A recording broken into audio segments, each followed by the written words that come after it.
Bonjour, je m'appelle Annie Larouche, je suis gestionnaire du programme national de certification des gens de mer pour les quartiers généraux à Ottawa, mais j'ai le plaisir de pouvoir travailler à partir du centre de service de Rimouski, en me déplaçant pour aller voir mon équipe de temps à autre.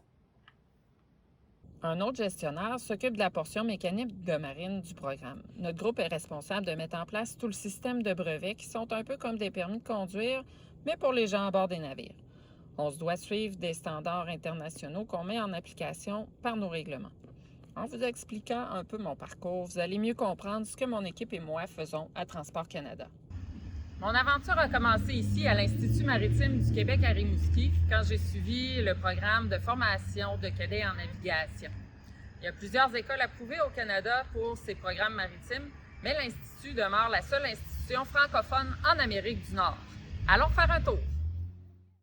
C'est ici au simulateur de navigation, qui est tout de l'équipement approuvé qui doit rencontrer certaines normes, que les étudiants se pratiquent à naviguer. Ils pratiquent la planification des voyages, la tenue de corps qui consiste à regarder dehors, manœuvrer conformément aux règles de route, qui est un peu comme le cas de la sécurité routière, mais sur l'eau, puis communiquer avec les autres navires, puis positionner le navire à l'aide des divers instruments. Les exercices de simulateur sont tellement réalistes qu'on se laisse facilement prendre au jeu. Allons maintenant faire un tour dans la salle des machines. On est maintenant dans l'atelier de mécanique de marine. On y retrouve différents moteurs, différents systèmes que les élèves vont retrouver plus tard dans les salles des machines sur les navires. Ils doivent apprendre à souder et à machiner pour pouvoir réparer et entretenir tout ce qui se trouve à bord. Parce qu'en mer, on doit se débrouiller tout seul.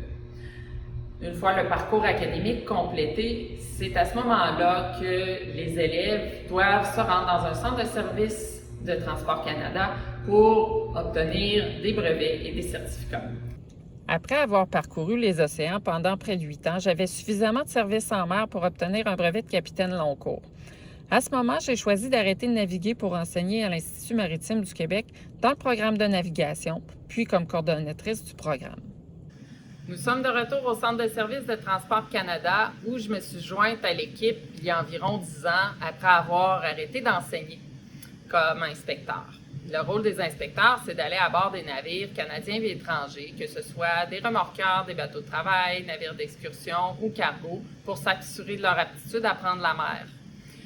Dans les raisons d'être de Transport Canada, c'est de s'assurer de la sauvegarde de la vie humaine en mer, de protéger l'environnement, puis de faire en sorte que toute la cargaison qui est transportée par bateau puisse se rendre à bon port. Les inspecteurs sont aussi des examinateurs. Les candidats viennent au centre d'examen pour, entre autres, déposer du service en mer, des certificats de formation, mais ils viennent également pour faire leurs examens, ces examens qui sont requis à l'obtention de leur brevet. Les examens sont élaborés par Ottawa, envoyés dans les bureaux régionaux à la demande.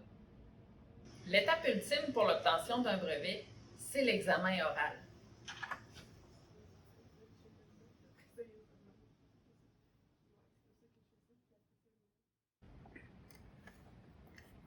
C'est ce qui met fin à cette brève incursion dans notre monde maritime. La parole est maintenant à vous.